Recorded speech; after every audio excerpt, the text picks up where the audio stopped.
Thank you so much. Okay, Zev. Oh, we're live. We're live. It's going now, I think. Yep, live now. It's on? Yep. Awesome. All right. There we go. All right. Still loading on my page, guys. No, apparently we are live. Awesome. Well, We are live. Yep, that's we're live, guys. Hey, everyone. Thank you, everyone, for joining us for tonight. Got a couple of our guests that are a bit under the pump for time-wise, so we'll get you to go first, Serene. And then we'll hear from Pete, since you guys are under the pump for time tonight, and we'll go from there. Thank you, everyone. Thank you so much, Zev, for providing these very important platforms for uniting us together and creating the connections within the community that are very, very important at this time. You know, I feel very, very grateful that you know, we are connecting together, especially when in the last couple of months, as a lawyer that has spoken out about what is happening and what we've witnessed, the radical changes that are being brought by states and territories, the radical changes that even today, you know, I've had 1,000 messages come today with what the South Australian government wants to implement, issues around taking children away to quarantine-like camps, or you know, spaces that they want to set up where they take away the parents' agency completely. I'm blown away, to be honest. Every day I'm blown away by the things that are being introduced at the state and territory levels. I'm blown away by what I have witnessed in terms of phone calls. I've been on the phones for the last 4 months, intercepting and assisting so many people who are finding themselves in situations that truly are unfathomable. For example, yesterday, a lady called me in distress. Her daughter's come to Queensland from Melbourne. She's got Asperger's and Down syndrome, and the police has just detained her at the airport and put her in hotel quarantine when her mother is her carer. I mean, things that are phenomenal. I've had to contact the health minister. I'm pleading with the health minister right now, Queensland's health minister. Please get this girl out of quarantine and put her back with her mum. You know, things that are just beyond belief. You know, a young lady at the border, Adelaide, they let the mother go through in one car, and then they stopped the young lady who's pregnant at 21 years of age, and they wouldn't let her go through. She had to spend 4 days at the border, and I had to plead with the chief health minister to get her to cross. I'm blown away. I'm blown away by what I'm witnessing. People every day calling me from hotel quarantines, from you know, forced vaccinations, childcare, every space. They're not letting them work. They're not letting them see their elderly parents. Elderly abuse. I mean, I'm blown away. Elderly abuse in aged care facilities and aged care centres. People are not being allowed to see their families at the moment of their death. You know, I'm blown away. I mean, you know, what do you do? I mean, how many bullies are there that you have to mitigate? I mean, how many fires you have to just put out? And this is about a nation that is now being encouraged to bully each other. When you have laws that are unchecked, when you are saying that in an emergency, anything and everything goes, and all of our processes and all of our laws, whether they're written in the Biosecurity Act or even in the respective public health acts and emergency acts in each of the states and territories, this is not how we anticipate to deal with public health risks. It's an absolute outrage. You don't go around and suspect everyone of being COVID-19. Healthy people are being detained. Healthy people are being asked to test. Families in primary schools and high schools, if someone is found with COVID-19 positive test, so that, you know, the RT-PCR test, it's known that if you are positive on an RT-PCR test, it doesn't mean you're infectious. But every single person who's testing positive is being told you're infectious. It's an outrage. And then what they do is, so I've got many parents called up saying that apparently they've been told that their child has been exposed to COVID-19 and therefore they must be tested. And they won't even give them the contact. They say, oh, contact tracing. Oh, anything goes. Anyone can be contact traced, apparently. But there are prescribed information that you have to provide. You have to let the person know who they were exposed to, allegedly. Airport staff being told, oh, you can't come and work anymore. The whole Qantas airport, Qantas staff being released, like not being told to come back to work because apparently one person had COVID and they won't tell them who. I mean, it's just an outrage. It blows my mind what is out there. From a lawyer's perspective too, must be rather shocking to see that we've got all these laws and rules and restrictions, regulations being imposed on us, yet those imposing them don't seem to be accountable, or they don't seem to be applicable to those imposing the rules. Absolutely. It's an outrage. Things that are, without it, the contradictions, the hypocrisies abound in every space and in every place. And these people, you know, people are calling me traumatized. Mental health issues are exacerbated. Suicides. Many families have called me up who've lost someone to suicide. Sorry, I get a bit emotional. No, I totally understand, Serene. You're like, I feel for you because you're in the thick of it and you're the one who's standing up and you're being that voice for these people that have no voice. And, you know, we get the calls, but you're the one who's at the dead end of it at the moment, because what we wanted to do as part of tonight is call out to the lawyers and the doctors and the nurses to step up and have a voice, because there doesn't seem to be enough people right now doing what you're doing and advocating for these people. And when we see the facts and the figures and the death certificates getting changed and the nurses getting coerced to write down the wrong things and the doctors that are speaking amongst themselves, but they're too scared to be deregistered, so they won't stand up and make the noise. And it seems like it's all getting funneled to you and you're getting stuck with a big burden. And we want to say on behalf of all the people in Australia and Victoria, thank you, because you're doing so much to help these people and you're coming from a place of love and sincerity and care. Absolutely. But you've got such a big burden at the moment. So, you know, I can hear it in your voice. Grateful. I'm very grateful that a lot of people are reaching out. You know, it's also managing that level of, you know, input that people want to have genuinely. And I know, but I obviously, like thousands of messages on my phone, I can't keep up, you know, but obviously I have to prioritize, you know, for the case. And we want to launch, we're so close now. We're looking at Tuesday, Wednesday, launching our class action. The issue is the end to end, you know, I'm looking at the end to end of this process. You know, when you have a state of emergency declaration under the law, you have to ascertain a significant health risk. And there has to be honesty in the narrative. There has to be honesty in the words that we use to describe things. When we say this is a deadly virus, we are being told a lie. A lie. Language is very important because it creates the fear mongering and then it creates the perception. Undoubtedly, the biggest killers remain in our society: the cardiovascular disease, cancer, and respiratory disease. And God knows how many people have died because elective surgeries have been stopped. Okay, goodness me, how many people from mental health issues. And then, well, let's look at the process. Why are they so desperate to put COVID on the death certificates? Payouts. What is this, where we're heckling?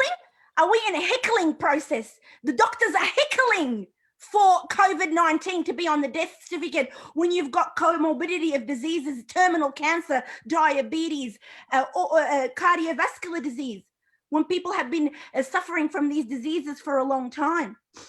Let's look at the statistics and line up last 5 years and look, are our ICUs any more higher than they were in previous years? No, the answer is no. Let's look at influenza statistics and pneumonia statistics. Oh, you only have to look back to last year. 3,000 people died of influenza and pneumonia. Absolutely. The year before was 2,900. The year before was 4,000. Absolutely. All of a sudden, influenza apparently disappeared in Victoria. But guess what? The influenza statistics in Queensland and New South Wales, equivalent to this year, apparently they're more. Queensland has more cases of flu than Victoria's cold weather. Yeah. Sunny Queensland has more flu apparently this year than Victoria. How is that right? Well, all of a sudden the influenza knows at the border, oh no, we can't cross the border now. Influenza says, I can't cross the border. Okay, this is where influenza stops and COVID starts. Where is the honesty? You're talking to doctors like they've got no logical fallacies that they're talking about. Completely dishonest. And it's in their own statistics. It's in their own data. Australian surveillance flu statistics, you only have to look it up. This country knows how to monitor itself, and therefore you can't ignore a lie. And I think those ones that aren't stepping up and saying something, if you look at the facts and figures, for every 3 deaths from COVID, it looks like there's 2 deaths due to COVID. So whether that's the elective surgery, the suicides, so there is blood on these people's hands. They really need to look and do a conscious check, have a look inside, do a gut check and say, I need to step up right now. Like the time is now to step up and do something and say something. It can't be all to you, Serena, Serene, because you're taking too much of a load at the moment. But we need people to step up now and do that gut check. Yeah, and I'll say something. Where are all the experts? Where are all the professionals thumping their fists on the table and saying this is unacceptable? If you think for 1 minute they're not coming for you, for your businesses, for your jobs, for anything you have built in terms of your property and in terms of your bank accounts, don't be under any delusion that you are protected. Serene, can I ask you a question? Yes. And I've asked this question to a lot of people. Where are people like you, like the lawyers? How come more lawyers haven't stepped up to form an alliance or to form a group for the people? Is that something you're working on? I can't work on other lawyers who are morally bankrupt. Okay, I can't work on other lawyers that have no conscience. Okay, I can't work on an industry that has become infiltrated by privileged rich kids. Okay, most of them come from privileged rich backgrounds. Okay, I have only a handful. I've been going at this for months, and I'll tell you what I get from other lawyers: criticism, put downs, insults. You're the only one doing it from other lawyers. That's the disgrace of our legal fraternity that is populated by entitled rich kids who've grown up not understanding. All the larger law firms, they've all got deals with the government. Do you think that they have the audacity to stand up, or they're worried about their government deals? And the small suburban local law firms, you know, this is not their expertise. Administrative law, public law, constitutional law is not their expertise. But all those that do have the expertise are working for the larger government department and for the larger law firms or the middle class law firms. Mute or critical. Oh, I didn't know about this opinion, Serene. Maybe this opinion is better. Really, you're all screwed. We're all screwed based on what's happening right now.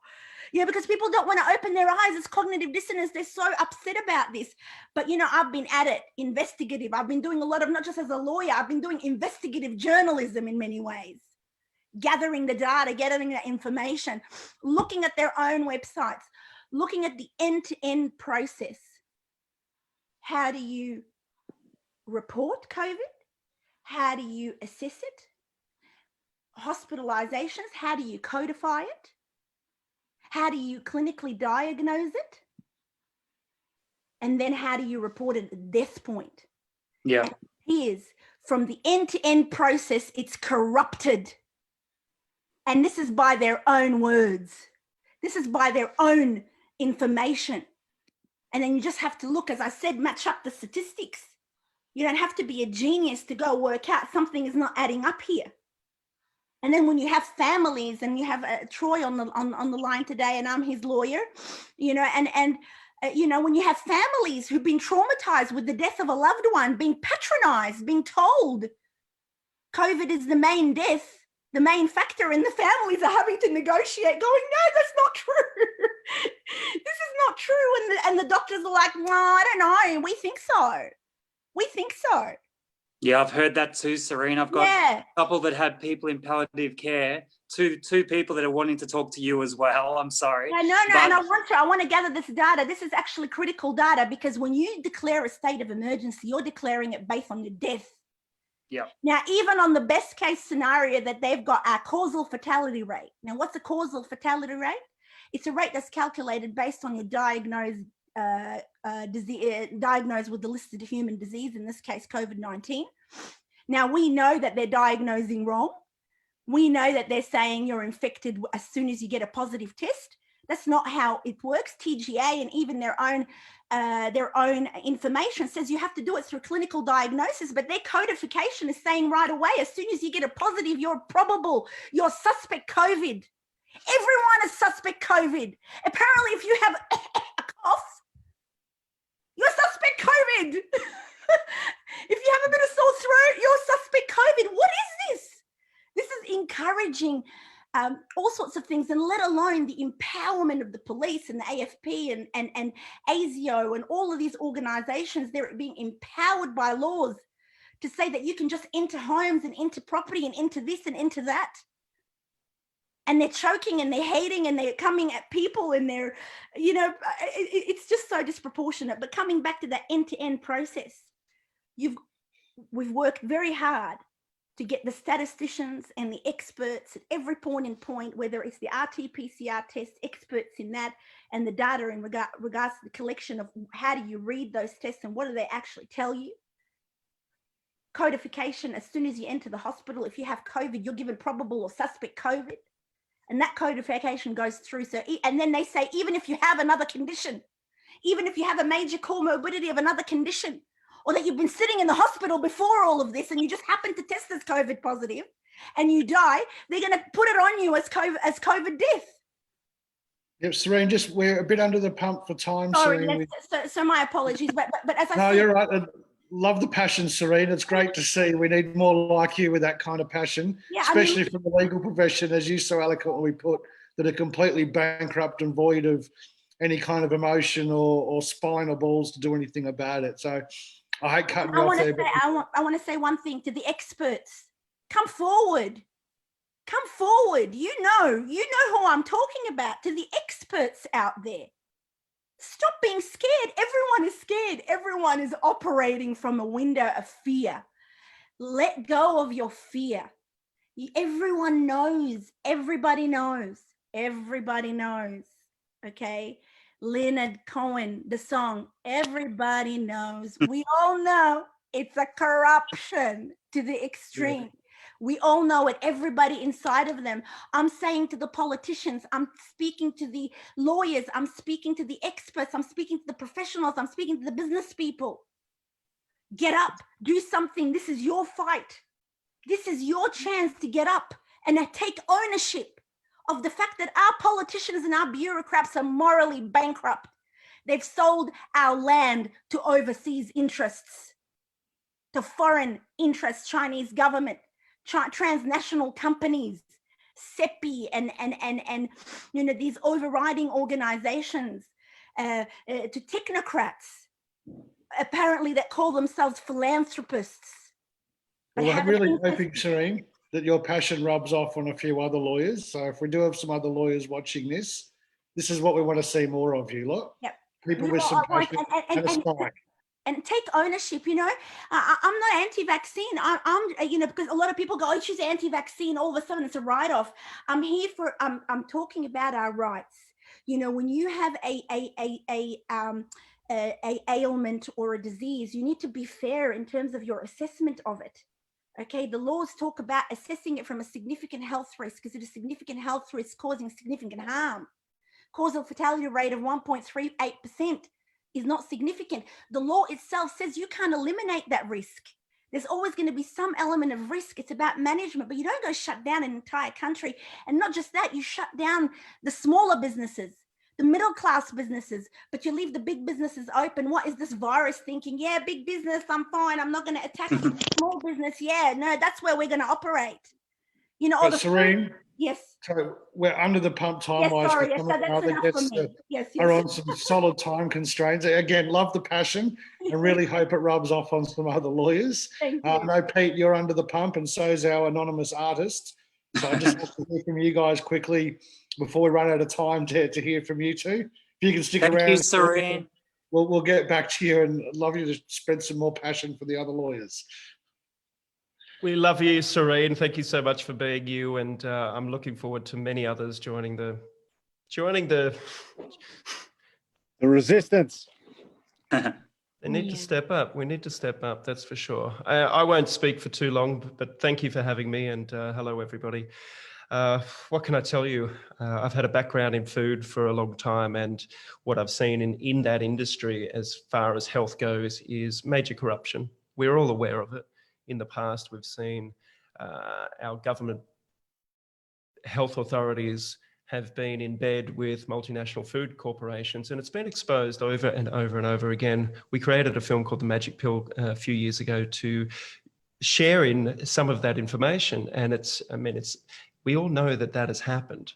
So when this virus came along and people put their faith in the government and the health officials, and my biggest question so far has been, how come in 6 months not one health official or government official has talked about building a beautiful, robust, healthy immune system when this virus is meant to attack our immune system? That to me just makes no sense whatsoever. Well, it makes a lot of sense because if it was about health, then there would be answers and solutions. And just to give you my own perspective, over the last 6 months, I've been interviewing some of the world's leading doctors that are outspoken in this, such as Dr. Buttar, Dr. Shiva, Robert Kennedy Jr., many, many others from Australia, New Zealand, and parts of the world. And the first thing they speak is common sense. And what their common sense is, how do we build a healthy, robust immune system? And they take us through it, and they actually explain, how does the cytokine storm happen in somebody? How do viruses, how do they work in our bodies, positive and negative? And it's a pretty simple formula. Like, it's a really simple formula to build a healthy and robust immune system. And I've questioned that over and over and over and over. When is somebody going to come out? And the strangest thing, and I don't want anyone to take this the wrong way, but the only person in power that I've seen do this is Donald Trump.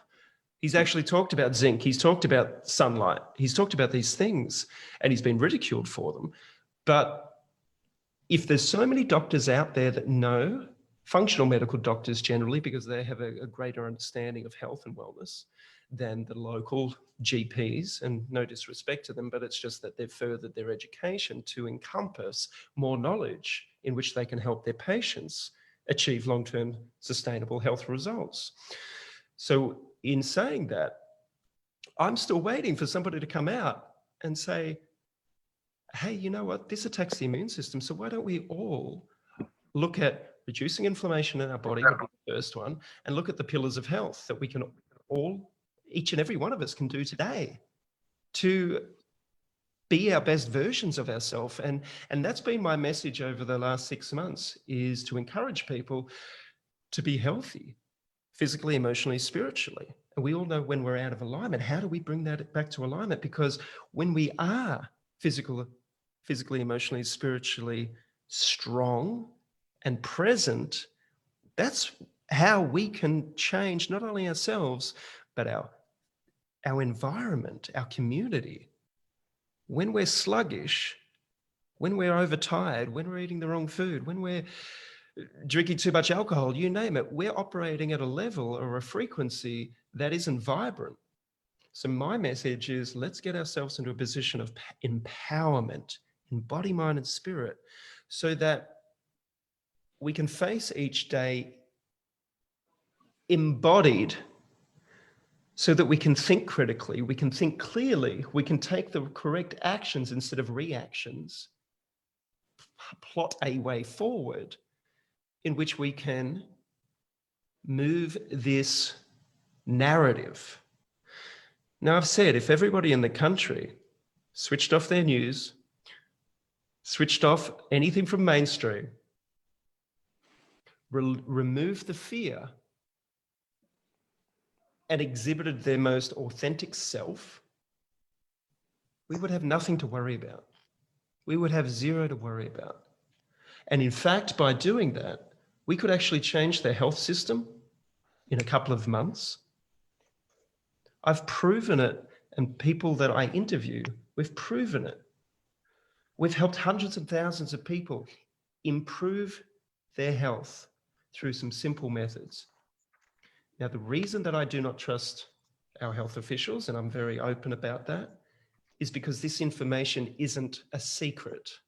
It's so easy to do. Yet, for decades, they haven't encouraged anybody to do it. now, in reaction to a potential threat of a virus, which I'm not fearful of in one at all, not for myself, not for my family, not for anybody. The reaction has been actually to keep lowering our immune system. Put a mask on. We know that lowers our immune system from science. We know that social distancing lowers our immune system because human interaction is what builds a healthy immune system. We know that staying indoors and not being outside lowers our immune system. So closing businesses down, not being able to leave our homes to see our friends and family lowers our immune system. Fear of financial insecurity and uncertainty lowers our immune system. So it seems to me, with a common sense point of view, that what the government and the health ministers are doing is actually lowering our immune system on purpose, instead of offering solutions so that we can stay healthy individually and as a community. And that's probably all I need to say right now. And that's, you know, some people might call me wacky for that, for that philosophy, For but that common sense. it's fucking common sense, and apologies, but I'm over it. Yeah, Yeah, I think not that's so very, well not very said. common. Yeah, I think you sort of nailed it on the head on all those points, because, you know, we're watching people who are usually people that I know, people who like out and about in my community, who are usually vibrant, beautiful, happy human beings, coming from a place of fear, and they just don't look like the same person. People I haven't seen for a couple of months, I see them now and they just look like a shell of themselves, because they're eating from Uber Eats, they're not exercising, they're wearing a mask all day, every day, and you're just seeing their soul, their body and souls floating out of them. And if they did get hit by even a common flu, I reckon they'd fall on the ground now, because their immune system just can't be working well. So I think what you said's pretty much spot on. Yeah, well said, mate. We might just throw to our anonymous artist here, guys. There's Thank someone you. who's done a fair bit of work in TV and film. Just I know you're under the pump for time. Yeah. So Thank we'll just call you our anonymous artist. Thank you very much for joining us. And love to hear your 2 cents worth, so to speak, on all of this. And floor's yours. Go for it. Zev, I I'm know, really... Pete, sorry, if Pete, you need to run, you go. Thank you so much. Pete. You're a legend. Yeah, I just want to say thank you for having me here. Pete, you're a legend. Thank you for all your sharing. It's been really inspiring. I'm myself, yes, my work, my profession makes me a professional feeler. So I'm an actress and I work in film and television, and my whole life really revolves around my own empathy and my body. So I literally listen to my body, and I've become confident in being guided by what my body tells me. And I use that in service of character, in service of the stories and the films I do. And I'm here, and I don't want to be anonymous, but I am about to start filming a film.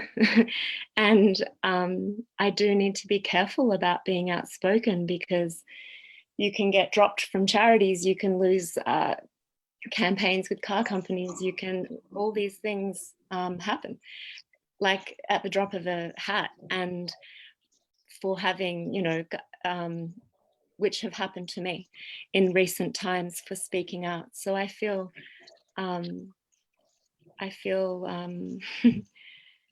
I feel careful, and I don't want to elicit any aggressive, threatening responses from anyone.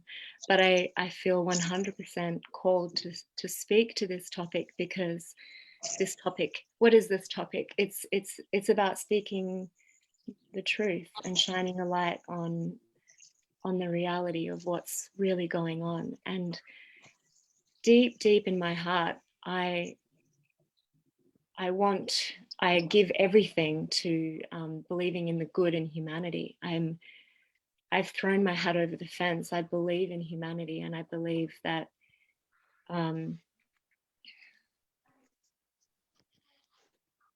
we're magical, amazing, living, embodiments of spirit, and it's amazing what we're doing here. But yeah, it's also, there's a certain level of agenda and darkness that has had authority, and that has had a lot of people in just believing lies. And for me personally, I started hearing things like this from doctors in California when I was living in Hollywood, and I just would hear, just little drips and drops from like amazing doctors who went to Stanford and then stepped out of the medical industry because they felt it was, from their experience, it was corrupt. And this would go on, and I'd keep meeting people, and I thought it was crazy. I thought it was madness what they were saying, and then a few days later it would come back to me, and I'd realize, no, it's true. So all of what they were speaking about is what we're facing right now. And I do believe, I do feel, or I observe that the more loving that we are, the more intelligent we become. And so when we are in fear states, it's really, we just follow what we're told. And I again, what else do I want to say? I just want to circle back to something Pete said about Trump, because I watched a very interesting video just today that a friend sent me, and it was on YouTube, and it's, is Trump a light worker? And he's just such a divider. Like, I literally left Hollywood because he came into power. So I was not at all on the fence about him. I just did not like him. And then this particular YouTube clip just is fascinating, and all the information that comes out when you actually look at what he might be doing is pretty fascinating, and just mind-boggling, absolutely mind-boggling. Yeah. So what else can I say, Zev? I'm Can I ask you a quick question? Are you guys through the industry with working in media and film and TV? Yeah. Are you specifically asked or requested not to speak or share your views publicly? Is there anything that you're sort of requested or slightly implied not to do so, or it may affect your work habits, or is it just sort of the way it is? Well, it's not like there's, I did receive an email from the council asking me to do a video for the community to stay home, like a stay home video because of COVID. And at that time, it was probably a couple of weeks in, and I saw that there was all these other great people that were doing it. And it was that kind of, it's that sort of thing where you can get looped in without realizing you're being looped in. And it was such a short video. So but no, generally not really. It's more, of course you can speak out, but I think also maybe those with really strong conscience or strong integrity will not just easily sell out. So I don't think they're as easy to manipulate, So I haven't found myself in that many situations where it's like that, but I've certainly navigated some very, very interesting rooms and met balls in New York and Hollywood blockbusters, and been in some very interesting spaces. But again, I also believe in synchronicities, and that we and divine timing, and in humanity. I kind of lost my train of thought there, but does that kind of answer your question, Zev, in what you were Yeah, kind I of. think faith in humanity is paramount for all of us at the moment with the current scenario. We're sort of being pitted against each other in this divide and conquer style strategy, and we've got to have some faith in humanity and stand united. There's no other way forward. So spot on, Yeah. spot on. Yeah, and within ourselves as well. Like it's a clean up your own room type of situation. So our own shadows are going to get highlighted as well as the shadows in the world, as within, so without. So I do feel it's really part of, it's essential in this journey that souls on this entire planet are going through right now, is we need to clean up our own room, and then we can help others and, you know, shed light on what's going on for others as well. May I say something here as well? Yeah. May For I? sure. Thank you so much. You've got a very healing and beautiful voice to the artist, just gorgeous. Oh, thank you. I have to say something. It's very important. We must not be afraid to show who we are and show our identities. I am representing many doctors and nurses and people who are coming to me and saying, please, I do not want to show who I am, but I will support you. And I'm just saying, it's not to, I understand, but I do believe very importantly that we must show who we are, that we must not be afraid to unite together and reveal who we are. I'm representing, Absolutely. I'm actually representing almost 200 healthcare practitioners who I promise them I will 100% keep them anonymous. But my frustration is this: I need to show them, like I respect them. Yeah, Serene, I really do. But I need those voices. I It's not just me. I can't protect you. I can't shield you from the attack. You know, we all have to rise, and we all have to not be afraid to reveal who we are and to truly speak and to say, no, I can see who you are. And you, and the only thing that separates me from those that choose to make me believe that I should fear them is my fear. Okay. Yes, that's so true. I really hear you on that, Serene, and I really appreciate you speaking to this, I'm not because criticizing you. Please understand. No. This is not from a window of criticism. This is from a window of love. I'm saying these people only have the power because they've made us believe that there shall be consequences. You see, even the police officer who's wronging another person, the very high corrupt official who's wronging another person, they're human too. When they see us rise and say, no, we will not be abdicating in this manner. We will not allow our liberty and our dignity to be suppressed by what you're telling me you own of me. Okay. Serene, I feel like your message. I'm the owner of my own destiny. And I don't care. Give me liberty or give me death. That's what I stand by. And if we all say, give me liberty or give me death, there shall be liberty and there shall never be death. And so it is. Thank you, Serene. I really do hear you. And I literally said to Zev before I came on the call that if this film wasn't about to shoot next week, that I would show up, and it is actually quite tied to what I'm working on. No criticism, please. Okay. And this is about those who are truly influential. Okay? I'm saying the doctors, the nurses, the people who can make a change, the people who know what's going on. Okay, speak out. You know, I've had. We might throw Serene. Sorry, I will stop you.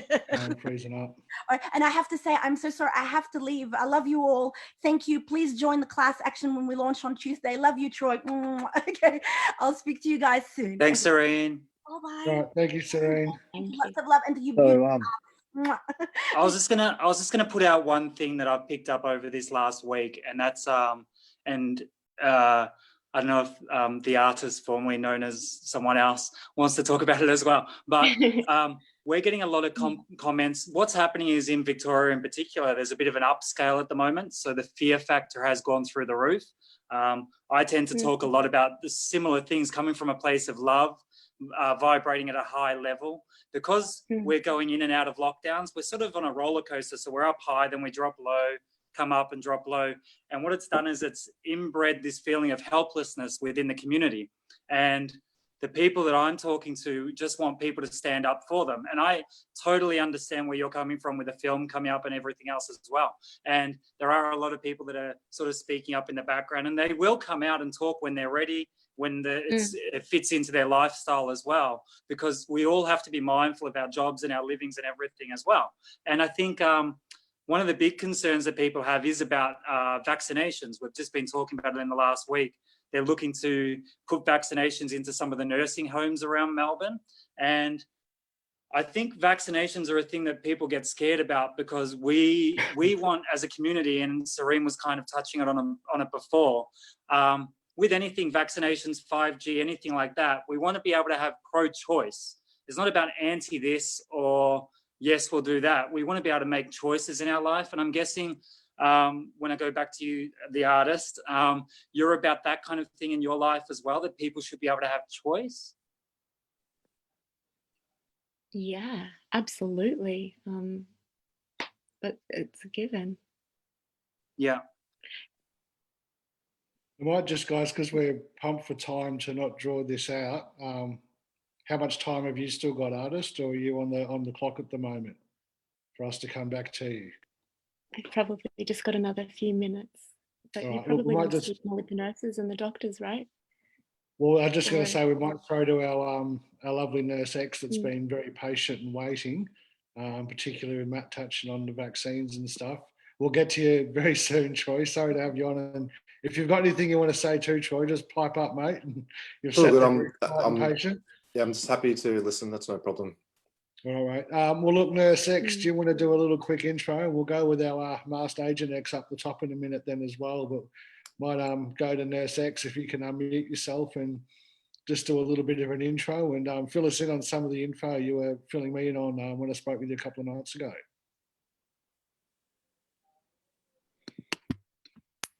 I've just come here. I'm a quite senior nurse. Probably tonight just wanting to let people understand a bit about the culture. I'm seeing a lot of people bagging out staff in the hospitals, and I think a lot of people don't actually realise what happens in the hospital. And what I've watched happen probably over the last 10 years, there's a very ugly culture in there. That culture is, if you have a good idea or if you speak up, you basically get your head chopped off.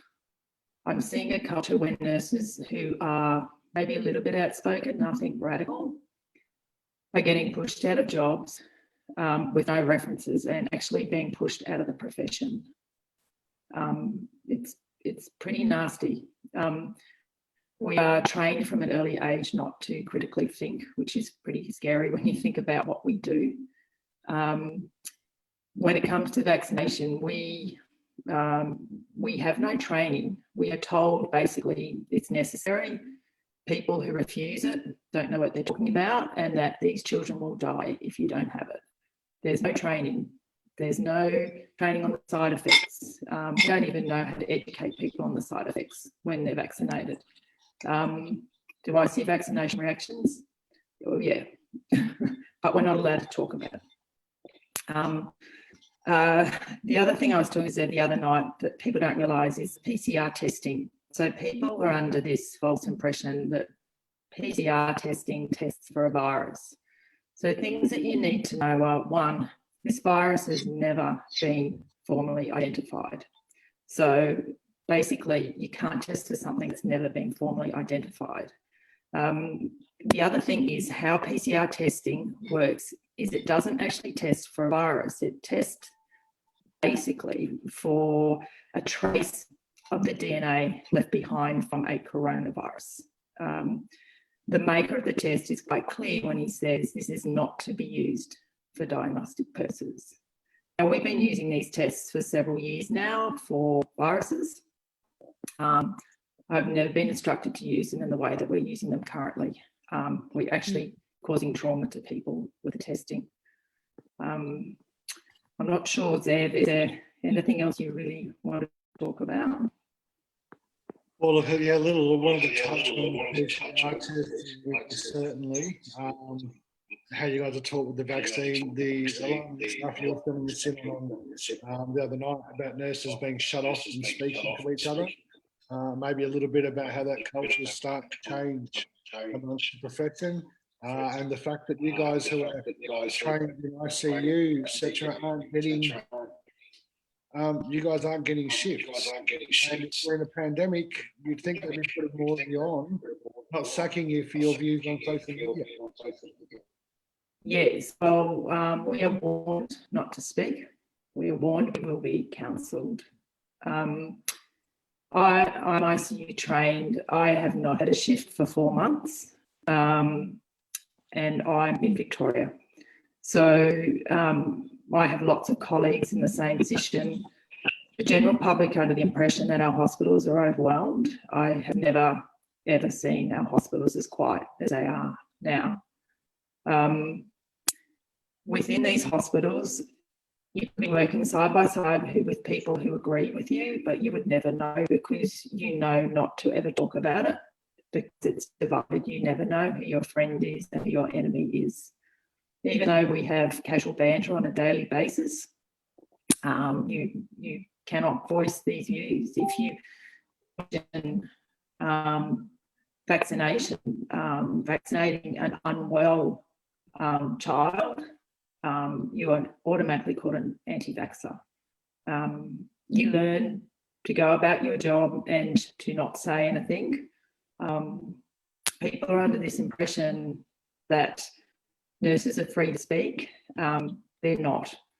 And those that are awake won't speak, and those, a lot of them are asleep. And I can tell you they're sound asleep, and they have been well brainwashed for a long, long time on how to behave at work. They won't, if you talk to them, they will look at you in surprise. They don't even know it's happening. It's subliminal.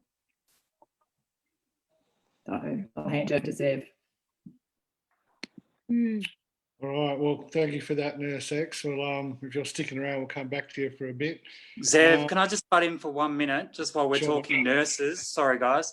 I spoke to a nurse yesterday from a hospital in the Mornington area, and she was very similar in what she said with the robotics of the nurses there and the inability to speak up. They had a palliative person in their patient, and that patient tested 3 times for COVID. All 3 tests came back negative. They still got put into the COVID ward because they come from a nursing home. On the morning that they were about to pass away, the family came in to say goodbye. The family had to wear full PPE equipment, masks, shields, gloves, the full equipment, while they said goodbye to their loved one who tested negative 3 times. They never got to kiss or touch or feel the person's skin again before they said goodbye. That person then passed away. The nurses spoke amongst themselves, saying that something's really wrong here with what happened here. The next day, the family came in and spoke to the doctor. 2 of the nurses tried to speak up and got shot down by this doctor and told not to speak up or they would be deregistered.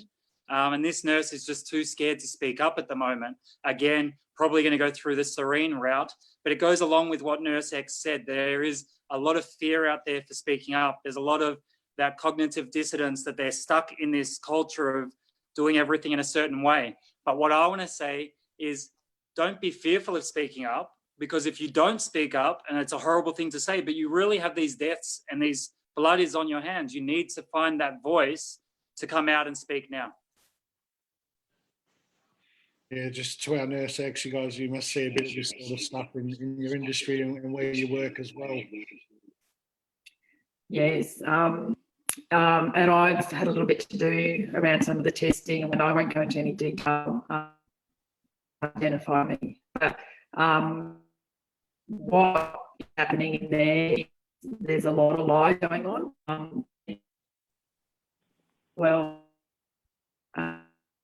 Organisations and they have no to lie to you, but there's a lot of lies that are coming out.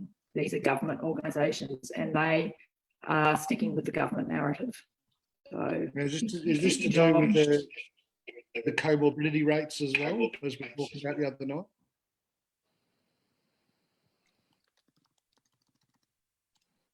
is that Sorry, I'll just do that so we don't get the echo on you. We were talking the other night too about the comorbidity rates. We might bring Troy in at the end of this one. This is something a bit close to your heart here, mate.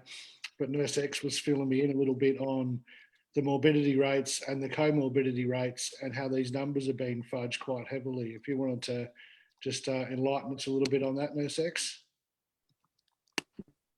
yes. So what you may hear in the paper, then they're not that a lot of these infected people they're in hospital for completely other reasons, and they're dying for completely other reasons, but they're being counted as COVID deaths. There's a lot of lying going on. Yeah, and I must agree that I'm getting the same thing through my inbox in my Instagram. Probably again 3 or 4 different people's families, including Troy, that are saying that they're having loved ones that have got, one had lung cancer and hepatitis C, and yet COVID-19, he got put into the COVID-19 ward straight out of the nursing home and got marked down as a COVID death. They contested it with the doctor then changed it. Now, usually a doctor won't talk to a patient backwards and forwards. So even the fact that that is happening is not, for me, the ethical practices aren't happening here. There's a big cover up of sorts that's happening. And I guess, yeah, like Zev said, this is a good time to speak to Troy. If you want to have a bit of a chat and let us know what happened with your uncle, Troy. Yeah, Yes. I just want to pull everyone in, Troy, and let them know a bit about your story, mate, for those who haven't seen you all over social media already. Sure thing. I mean, I don't even know where to start. So my uncle has, sorry, just give me a second. So my uncle had terminal cancer for a number of years, and there's a lot of other pre-existing conditions that he had. He was in a nursing home for just almost 2 years. Now, before I get into the story, I just want to encourage anyone that has a similar story like mine, feel free to, send me a message. I'm happy to point you in the right direction, and Serene will definitely look after you. I can assure you that Serene is a true professional, and she certainly made me feel comfortable, especially after my video coming forward. And I had a conversation with her before the video and also after the video, and she's been really great to deal with. So I strongly recommend, if you're not comfortable, I'm happy to keep you anonymous, and we'll have a conversation and try to encourage you to come forward. But so my uncle, terminal cancer, and he was being in palliative care for 6 weeks. So palliative care, for anyone that doesn't know, you're obviously on your last legs. My uncle had 3 tests done for COVID, so the PCR test. The first test came back negative, the second test came back negative, and then the third test came back positive. The positive test came back on August 7th. This was 4 days before he passed away. So he passed away on August 11th, just for everyone to think about the timeline. Now, the doctor, thankfully we have a recorded conversation from the doctor with a phone call with my mother. And the doctor had a conversation with my mother in which they spoke about the cause of death, really. The number one thing that obviously caused his demise. And the doctor's opinion at that point in time was that it was COVID-19. My mother obviously disagreed with that assessment, given the timeline and the history. And it is of my opinion as well, if someone's got terminal cancer, like, what does terminal mean? Terminal means that it's pretty much game over for them as soon as you get that announcement. If you're at stage 4 cancer or even stage 3, I'm not too sure how it works for different types of cancers, but this is a man who was 72 years old. His name was Errol, for everyone that is wondering what his name was. And he was a great uncle. He really did a lot for us, and he's a very big family man. And I'm sure that a lot of people can probably understand what it feels like to lose a loved one, and not just to lose a loved one, but obviously to cancer. And in some ways, it was a good thing that he passed, because he had such difficulty just living. To put into perspective, this man wasn't eating solid food for 12 months. So he was not eating solid food for 12 months. This isn't a man that was ready to fight. He was on his deathbed. He was dying. And, much to the they're obviously, I don't even know where to go from here. Yeah, Troy, I mean, it's a hard time as well. It's not far from, and our thoughts are with you. You've just lost your uncle, obviously, and it's a lot to go through. It's a lot to process with what happened with the conversation with the doctor and everything else. And I think what you've done is really courageous in stepping up and talking about this, because, if you think about this, what's happening here is we've got a virus that is really 99.75% of people are recovering from this virus. Of all the testing getting done, 0.4% are testing positive.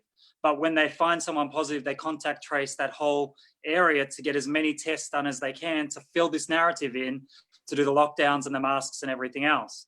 And what we've found as well in our research is the hospitals, and even, I don't know if the doctors are getting it individually, but the hospitals are getting paid for every COVID case that goes through and every bed that's used for COVID and every ventilator. So it's disturbing to know that your uncle, who was already unwell, obviously very unwell, a common flu, the seasonal flu probably would have hit him just as hard as anything else. The fact that he tested negative twice, it makes you wonder if it was just his time. And the fact that your mum had to go through those questions on the phone, it's morally wrong. And the fact that you're speaking up, for me, is one of the bravest things I've seen. I think in such a tough time for you and your family to come out and do this gives that voice to all these other people that are thinking, well, what's happening to me is wrong as well. Since you've done it on Instagram, I've had 3 people step up and do the same thing.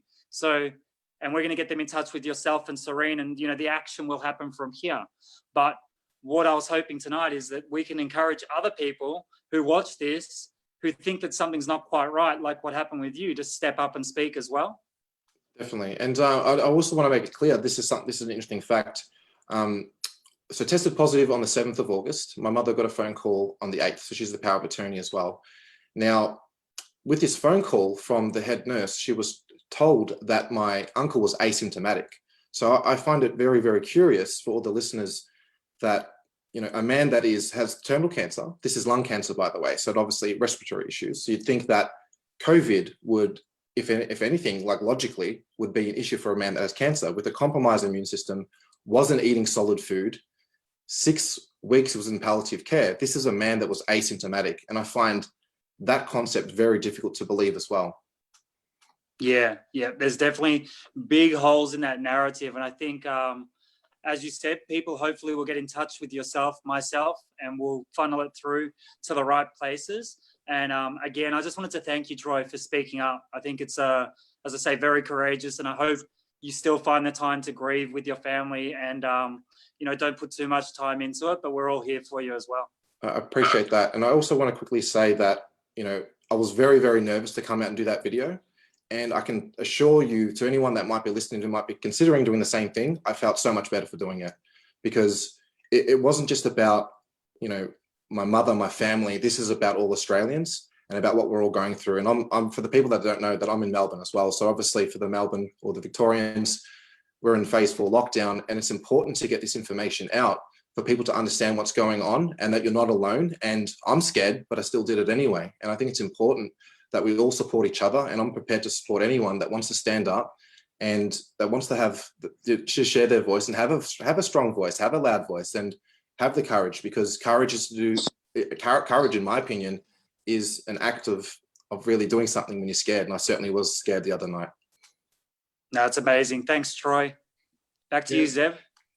Hats off to you, mate. One, for going through what you're going through and being brave enough, one, just to face the fears, and 2, to come out and do what you're doing publicly, mate. That's hats off to you for doing that. Absolutely.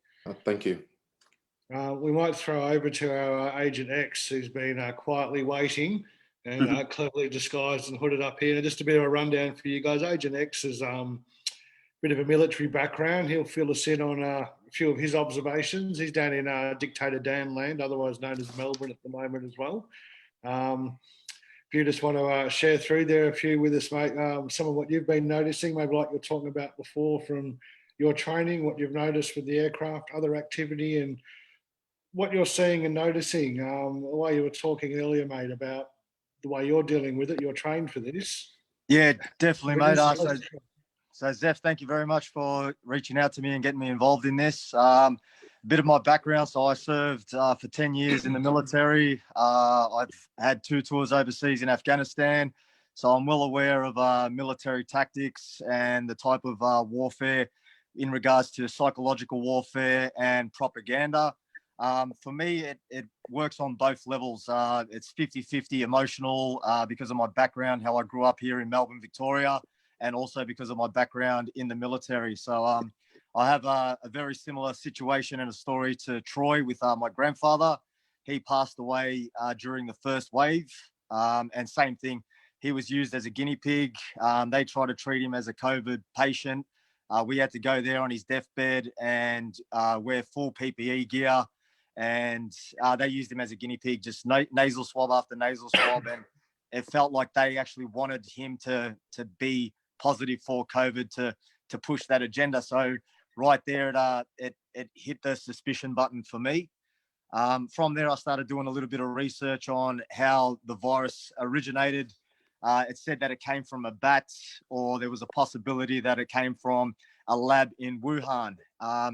Now, it seems that the Australian public has forgotten that where the virus has actually originated from. It seems like everyone in Australia feels like Victoria is the main cause of this, and we're the ones that are spreading it.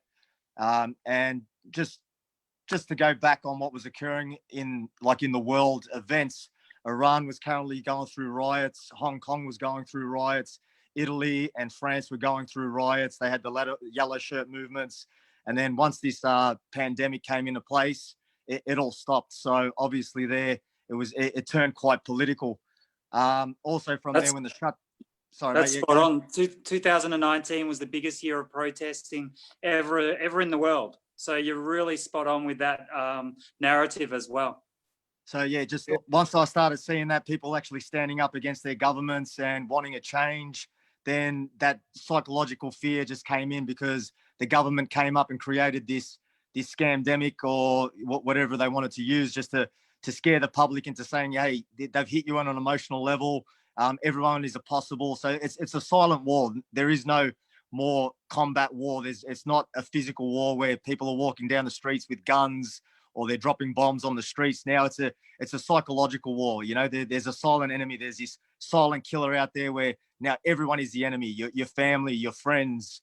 You know, anyone walking down the street, you've got this paranoia now that anyone could be carrying the virus. And with this, like, I'm no epidemiologist, but asymptomatic to me it just sounds quite suspicious that someone that's fit and healthy, that, you know, wants to improve their immune system, is now punished for going outside and getting vitamin D, or, you know, getting fitness, or just being with their family, as was stated by some of the other people. From there, once the shutdowns came in, I started noticing, because of my background, I'm very observant, and I started noticing a massive rollout of 5G towers just popping up all throughout the entire city, in the CBD, in the western suburbs. So it started, I'm not a firm believer that it is causing the virus, but it just gave me some sort of suspicion that there is an ulterior motive going ahead. So for it to be rolled out under the cover of COVID and be popping up where no one can protest this untested technology popping up in our city, it was quite suspicious for me as well. So the more research I'd done, it just started uncovering certain things into where it was coming from. So Wuhan was the first place that rolled out 5G. And then I started looking into the politics behind that. So with Dan Andrews, his ties to the CCP, his ties to the Metro Tunnel, the Westgate Tunnel, all the railroad movements, Cedar Meats, all this stuff started setting off light bulbs in my head saying, well, hang on a sec. Well, Victoria has been a democratic country for a very long time, or a state, and all of a sudden we're just getting used by China. Everything, all the steel has come from China.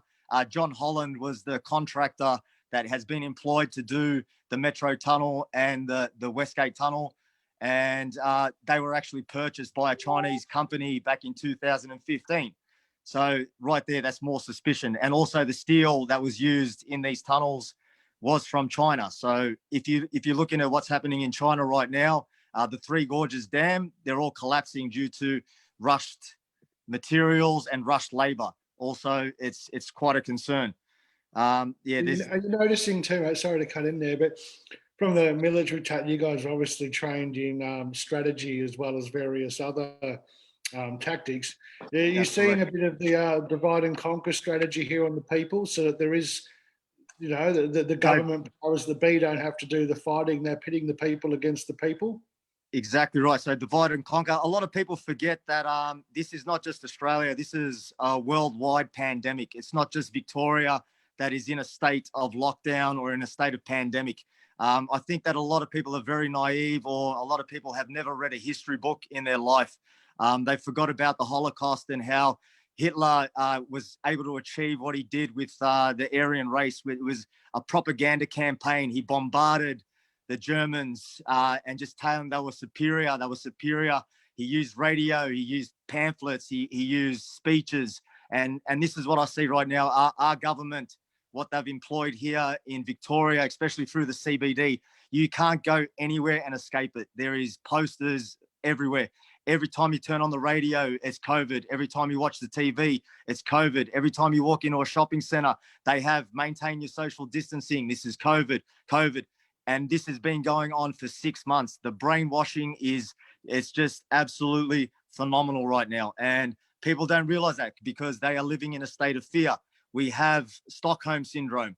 It's ridiculous. Like, this is the 100%. biggest psyop that I've ever seen in my life. You were talking too, mate. You're, again, with the training and being trained to be a bit more observative of a few things there. The extra aircraft you've been noticing in Melbourne, maybe you could fill us in a little bit on that, what That's you've been correct. noticing, particularly at night time. So I've got a lot of friends that are still currently serving, a lot of friends that are ex-military, and people that are working for the police force in other states and in this state. So I'm getting updates constantly on what's happening around us. I myself have broken curfew many of times just to get a feel of they call it the signs of life. So I've put myself at risk. I've been called up a few times by the police for breaching curfew and not wearing a mask, just to see what their standing operating procedures are, their line of questioning is, their intimidating tactics, and to also see what they're doing under the cover of night, because that is definitely a military tactic. While everyone's sleeping at night, the enemy's going to be out there and they're going to be setting up defensive positions or setting up positions where they can attack, you know, their enemy. So with the aerial pursuits, the helicopters is another tactic to instill fear in the public. They're flying constantly over suburbs, circling and circling and circling. I've heard like high aeroplanes flying overnight with no lights. And this, you can, like, because of my background, you can tell the difference between a normal aviation flight or a Cessna towards like a military drone or a high aviation. And with another thing that I'll mention is the police budget. So they've had a $3.2 billion budget in the state of Victoria with an extra $3.2 billion of expenditure. So over the last couple of years, we've had a decrease in crime. So for any budget to continue, you need to justify the spending. And with that, if they can't justify it, they will lose that budget. So to me, it just rings alarm bells that they're constantly flying over police choppers, using all their assets, having the police out there 24/7, because the police are becoming obsolete. No one's committing crimes. Everyone's doing the right thing. And we are being vilified for, you know, spending time with our families. So it's quite concerning. So very, very much from your background then, mate, a bit of a military tactic for the purpose of spreading and causing fear, and That's for correct. the purpose of dividing the people to pit them against each other as well. That's correct. Yeah, and I would agree as well, again, that when those towers got locked down in Melbourne, they were running fire trucks and ambulances past there at night time. A couple of times I followed them, they drove the block, went around the corner and turned off their lights and sirens. So I think there is a lot of that tactic of instilling fear in people so they'll get the testing done as well. Exactly right. So, and it's the same with the media, what they're doing every day. They're just bombarding people with fear. Like, it's Dan Andrews has become the spokesman for COVID. Like, in a normal circumstance, they're like the resources that have been used. Just imagine the taxpayers' money that's going into the advertising on the radios and all the propaganda that's being used to instill fear in the public of Melbourne and Australia, because it's social engineering and it's social conditioning to think that this is normal. It's definitely not normal. Yeah, and it's leading towards a state of full surveillance, and it's leading towards a state of mandatory vaccinations. The fact that they're saying you won't be able to travel for 2 years, you're going to have to wear masks for 2 years, is setting people up psychologically so that when a vaccine comes out, they'll line up for it.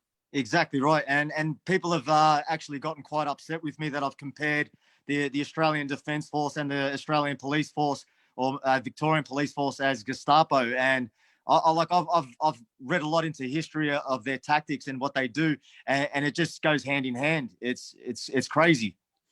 Yeah, it's the slow erosion of our rights until there's none left at all. And it's not until that point where there are no rights left that everyone goes, hey, what happened to our rights? Well, they've been eroding them slowly for a long time, guys. It's crunch time we all united. We didn't buy into this fear BS.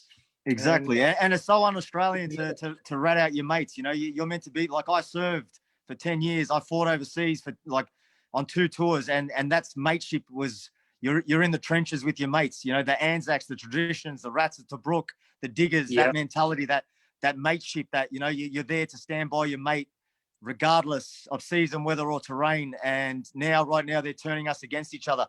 They're turning you to the core level of being afraid to visit your own family. I think you're spot on. I've put up posts like that myself about the Anzac spirit. Like, I spoke to an older man the other day who wasn't wearing a mask. And I said to him, why aren't you wearing a mask today? And he said, we didn't fight in the wars for our freedom to die as a slave. Exactly right. I'd rather die standing than live on my knees. Yeah, absolutely, mate. Better to die on your feet than live on your knees. And many of us are with you 100% on that. Thank you, guys. Yeah, appreciate it. No, thank you for coming on, mate. And I'm just and speaking out and just giving people a bit of feedback from another perspective that many wouldn't probably have access to hear it from a military background, a perspective, a different viewpoint, different angle to look at things from. So definitely, I'll touch on one more topic before I leave. So I'm guessing a lot of people have watched Agenda 201. So they planned for this. This is to me, it felt like it's during the first wave. Yes, I personally felt that this was quite serious, the way China portrayed it, the propaganda that they used to instill fear in the Australian public. I took the bait. I definitely did. From there, I started to really realize that this wasn't right. This was definitely turning into a scam, a pandemic. And after watching Agenda 201, it really put things into perspective. They planned this as a military operation, and they have said and stated that they will collect all the data of what's occurring. This is what we call in the army an after action review. So at the end of all this, they are going to accumulate all the information that they've acquired over the last 6 months, and they will submit it to the powers that be, and they'll say, this is how the people complied. This is how long they complied for. This is where the resistance was. This is what, you know, different types of certain things. This is how transportation worked. And they're just going to continue to try this until they've perfected it. Well, last quick one for you there, mate, while we're pushing it for time too much. Any info or intel you're able to be forthcoming with regarding the Rowies that any of your mates have forwarded on to you? So the one that was quite concerning was some people, a lot of the soldiers coming from interstate. So right now, the Defence Force or the Army personnel, Navy and Air Force, they are actually trained medics that are conducting the nasal swabs. They have currently flown in a lot of CFAs from all around Australia. CFAs are combat first aiders. These guys are unqualified and they are not medical practitioners. They are going to start conducting the nasal swabs and testing people for COVID around Victoria and around Australia.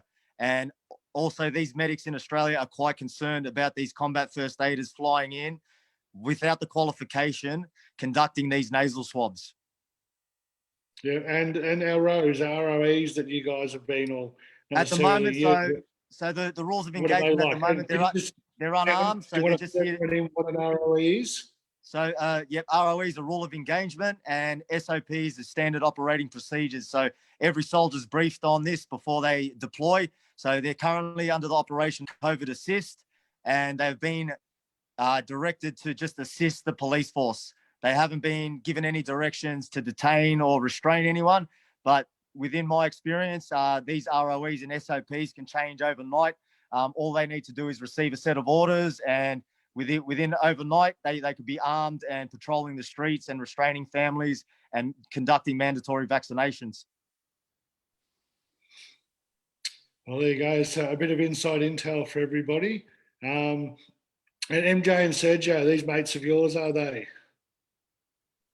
Yes, mate. All right. Well, if you guys want to speak out a little bit, anything you'd like to put forward from MJ and Sergio, feel free, guys. Now's your chance. Yeah, I think this is my first Zoom conference, so I think I just try to let them know what was occurring. I think they've just joined randomly, so. That's all right. Well, look, for MJ and Sergio, if you guys want to have a, I'll flick his little ask to unmute. If you guys want to come on and have anything to say, please feel free. Some more intel is always good to get different perspective from a point of view that most civilians wouldn't have access to. So again, mate, muchly appreciate you coming on and having a chat with everyone tonight, and just to give that different viewpoint that most wouldn't have access to. Thank you. Stay safe, guys, and thank you. I appreciate it. Thanks a lot. Thank you. Doesn't look like the other guys want to. Doesn't look like they're going to speak. Maybe, I'm not sure. No, I don't think they will be. I think they were just observing. That's all right. No worries. The mates are yours, then we're all good there, mate. So that's not a problem there. Look, before we wrap it up, Troy, you've been relatively quiet other than that. Anything you want to add to, or viewpoint, anything you want to say to that? I think the number one thing that, like, I think most people are not sure what to do. I think if something doesn't make sense, listen to your gut and follow your heart. And that's exactly what I did, because, you know, something wasn't right. And I was like, I need to investigate this. I need to ask some questions. So if you're not sure about anything, I think it's important to listen to your gut, ask the questions, and then you'll get the answers. And eventually things are going to start coming out. And then for the people out there that are a bit nervous to stand up, like I said, I was very nervous. Like, even when I did that video the other day, I was extremely nervous. Even right now I am, because it's all very fresh. Like, my uncle only just passed away, and it's very difficult to talk about. So I'm sure there are many other, you know, families out there. There are many other people out there that are affected. I think the best thing to do, and the best thing for me to do, and I feel great about it, was to stand up. And I encourage anyone that has just even just a slight inkling, or just a little bit in them, anything that's in you, inside you, that you know what to do. You need to stand up and, you know, have a conversation, get in contact with one of the guys here, and even Serene, who's also representing me. Like I said, she's been nothing but great. And, you know, this is only the beginning, because there's no end game in sight right now. So we don't know what tomorrow is going to look like. We don't know if this is going to be another 3 months, 6 months, 12 months. When are you going to stand up? You know, I think the time is now for everyone to realize that this isn't going to go away unless we do something about it as Australians. And it's important for us to all stand together. That's amazing, Troy. And I'll just say one last thing from my perspective. With our ADF guy that came on board, it's not something to be fearful of, the things that he's putting out there. It's something to be aware of. So if you're not aware, then you're asleep. You need to actually understand that if you come outside of that that thought process where you've got your blinkers on and you're just watching mainstream media, once you open up those blinkers and have a look outside, you'll see the narrative is breaking down. And my gut feeling is the people in power, the people in government, are fighting amongst themselves now, because there's so much that doesn't quite add up. And people who have been put into their homes, although they've been fearful, a lot of people are researching a lot. So there's a lot of information being found. A lot of it's in plain sight. A lot of it these guys like to put right there for you to be able to find, but they don't expect you to look for it really, but they have to legally put it into legislation a lot of the time. If you find anything that's not quite right, if you're in a hospital and a loved one passes away and it's not quite right, if you feel like you're getting pressure to do testing when you don't think you're sick, or there's no reason why you should be, stand your ground, come from a place of strength and love and peace, and together we can all make a big difference. There are things happening in the background. We're not going to let everyone suffer alone. If you're feeling unwell, if you're feeling suicidal, if you're feeling like you can't go on, reach out, speak to someone. Doesn't matter who it is, say something. And if you know a friend that's gone quiet, speak to them. Don't just say, are you okay? Ask them about their day. Don't give them a yes, no answer. Ask them what they're up to, how they've been, what's going on. We can be the strength for those people. The ones who are awake now can be the shining light for everyone else. And as I keep on saying, one stone dropped in the water is going to cause a ripple effect. Whether it's Troy or someone else who puts that in there, it can cause the whole narrative to change. And we're here to do that now. So I'll pass it back to you again, Zev. All right, yeah, look, we've gone a bit over an hour, guys, a little over time, so we might wrap it up. Again, massive thank you, Troy, especially with everything you've got going on with your family and what you've just been through, for taking the time and the bravery just to come on and speak out about this publicly. Don't imagine that's easy for anyone to do. So again, mate, hats off to you.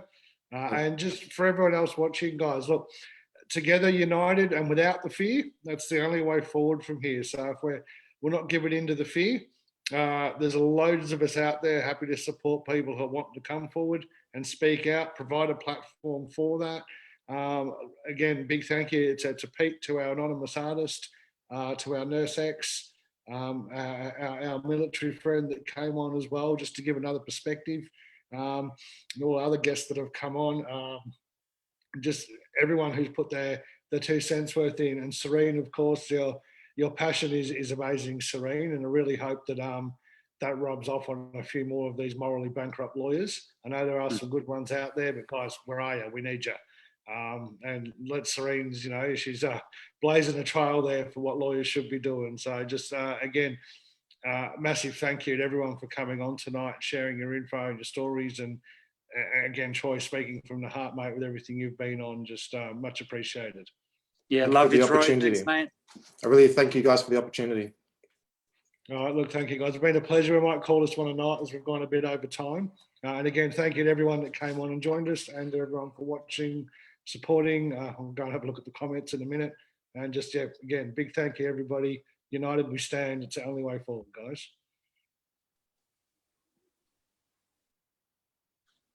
I'm frozen up. All right, call it. I don't think it's turned off yet. Bye, everyone. See you guys. Thank you. See you later.